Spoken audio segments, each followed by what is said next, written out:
केशव, आपके मन में एक संगठन के निर्माण का विचार चल रहा है। इसका मुझे अंदाजा है। अपने कोई भी कृति यहाँ सभी विचारों प्रांत ही निश्चित कीजिए, और मैं समझता हूँ आप उसके योग्य हो। ताताराव जी, मेरी योजना का विचार तो निश्चित हुआ है, परंतु प्रत्यक्ष आकार आने में कितना अवधि लगेगा ये मैं नहीं जानता। फिर भी आशा करता हूँ इस वर्ष के अंत तक मैं इसका शुभारंभ करूंगा। देखो केशव, जहां तक स्वतंत्रता के आंदोलन का प्रश्न है, मैं समझता हूँ इस आंदोलन का नेतृत्व जिनके हाथों में है वह अनेक विचारों से ग्रस्त है। हर विषय में द्विधा मनस्थिति का सामना कर रहे हैं। इसी कारण वह आंदोलन का मार्ग न निश्चित कर पा रहे हैं और ना ही प्रशस्त। मैं अंडमान में बंदी होने से पहले यही सोचता था कि हम भारतीय मिलकर इसका सामना करेंगे, परंतु विगत काल ने मुझे इस निष्कर्ष पर पहुंचा है कि दो भिन्न धर्म विचारधाराओं को मिलाना असंभव है।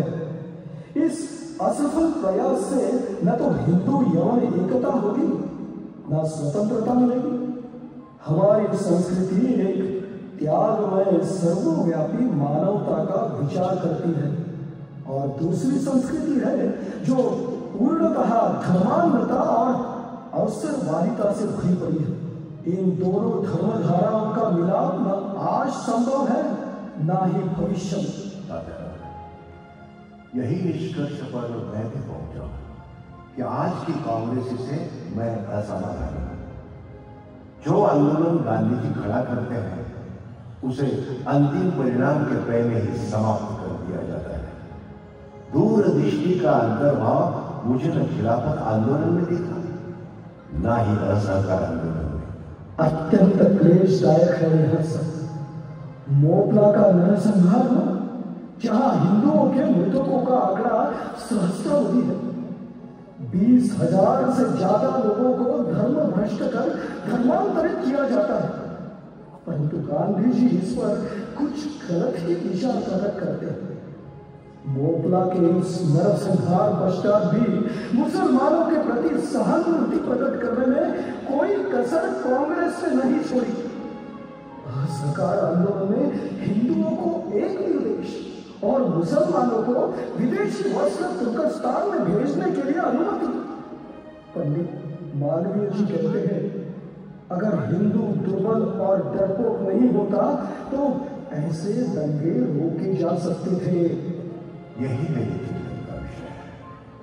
हिंदू अगर जाग जाएगा और सशक्त बनकर संगठित होगा तो ही हम राष्ट्र उत्थान का संकल्प कर सकते हैं।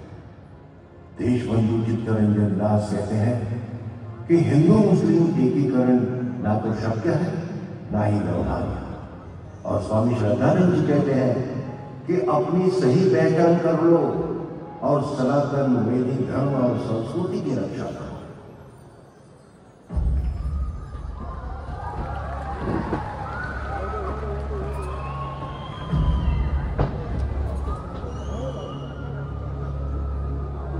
देखो केशव, मुगलों के आक्रमणों से हमारी सभ्यता अपरिचित थी।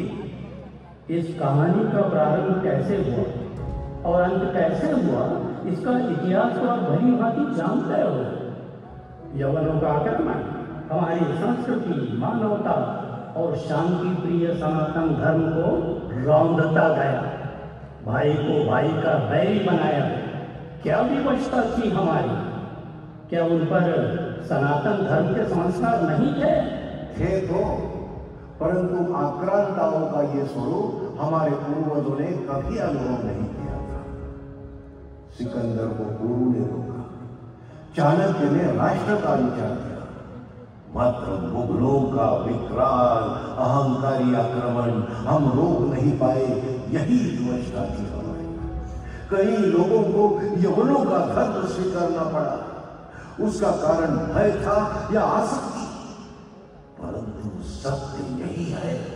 केशव, मनुष्य अपने पाशविकता का त्याग नहीं कर पाया, यही सत्य है। महाभारत इसी घटनाओं से भरा पड़ा है। एक तरफ सत प्रवृत्ति का अतिरेक और दूसरी ओर कपटी दुष्ट प्रवृत्ति। द्यूत क्रीड़ा में लूट लेना और लुट जाना और सभ्य लब्ध प्रतिष्ठित ज्येष्ठ अधिकारिक व्यक्तियों का इस घटना के प्रति मूक दर्शक बने रहना, क्या स्थिति आज भी बदली है? नहीं केशव, समय नहीं आया। कांग्रेस पूर्ण स्वतंत्रता का प्रस्ताव तक ना ला सकी। क्यों? मेरी विवशता है। मैं समझता हूं स्वतंत्रता मेरा जन्मसिद्ध अधिकार है और उसे प्राप्त करना मेरा लक्ष्य। वह आशंका से प्रेरित आज का नेतृत्व अहिंसा और सत्याग्रह पर बल देता है। केशव, यह समाज पुरुष निर्दिष्ट है। उसे एकदम जगाकर लड़ने कहोगे तो शस्त्र धारण करने से पहले ही वह कट जाएगा। क्या यह हमारी आध्यात्मिकता है या निर्बलता? क्या हम यूं ही निराशा की गर्त में डूबे रहेंगे? क्या हम केवल पारतंत्र में ही रहेंगे? नहीं लोकमान्य जी, ऐसा सोचने का दुस्साहस मैं कर नहीं सकता। गरीब गात्र समाज को जागरूक तो करना ही होगा। आप कुछ मार्ग दिखाओ लोकमान्य जी, आप कुछ मार्ग दिखाओ। उठो केशव, खड़े हो जाओ, अपने दायित्व को समझो। कुलदैवत केशव राज का स्मरण कर युद्ध के रणभूमि का अभ्यास करो। छत्रपति शिवाजी महाराज और समर्थ स्वामी रामदास का स्मरण करो जो आपके आदर्श हैं। एक बात निश्चित है, हमें स्वतंत्रता तो प्राप्त होगी, कारण अंग्रेजों का बल संकोच या हमारा शक्तिशाली होना। क्या केवल स्वराज्य की कल्पना करने वाले इसे संभाल पाएंगे? क्या हमें और अवधि लगेगी? लोकमान्य जी, हम में से अनेक बलिदान के लिए तत्पर हैं। आप आदेश।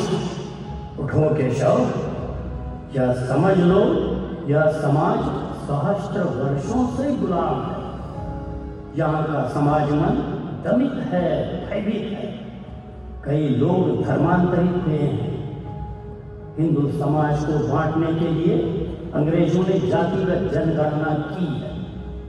हमारे लोगों की मानसिकता जागने के लिए 1 शताब्दी लगेगी। तब तक के परिवर्तन का आकलन करो। केशव, युद्ध क्षेत्र का अवलोकन करो। दोनों ओर के सैन्य को देखकर अपनी युद्ध नीति तैयार करो। सच्चे और दूरदर्शी राष्ट्र सेवकों का निर्माण, धवल चरित्र के धनी, निस्वार्थ मातृभूमि के पुजारी, आर्यपुत्रों का निर्माण आज की आवश्यकता है। केशव, एक पथ को निश्चित करो जो अत्यंत कठिन परंतु दैदीप्यमान है। समाज में रहकर भी विरक्त रहने वाले साधकों का संगठन करें। उनकी प्रेरणा आप में निहित है। आप दिव्यत्व के वो अंश हो जो जन्म से ही उदयमान हो। आपकी दृढ़ता, आपकी भद्रता, यही राष्ट्र की संपत्ति है। अति मानव का बीजारोपण हर मानव में। आपको केवल उसे पल्लवित करना है। अति मानवों के दिव्य पुंज को प्रदीप्त करने का सौभाग्य आपको प्राप्त है। मैं आपका अभिष्ट चिंतन करता हूं। अब मेरे मन में एक ही विचार आता है, हिंदू राष्ट्रवाद। अपनी धारणा को पुष्ट करो केशव। धैर्य, संयम, विवेक बुद्धि धारण करने वाले युवाओं को संगठित करो। राष्ट्र के लिए जीवन समर्पण करने वाली, संसार त्याग कर ब्रह्मचर्य धारण करने वाली युवा चेतना आपके आवाहन की प्रतीक्षा कर रही है। कई पवित्र आत्माएं आपके आगमन की प्रतीक्षा कर रही हैं। उनके मन में राष्ट्र प्रेम और राष्ट्र आराधना के धरनी जलाओ, जो राष्ट्र यज्ञ में स्वाहा हो जाएंगे। यही होंगे भारत भूखे सुमंगल भविष्य के निर्माता। और आप आप सूत्रधार कालजयी बनो, चित्त में अपार शांति, करुणा और धीरज त्रिवेणी को प्रस्थापित करो, संगठन करो और शाश्वत दिशा दर्शन दो।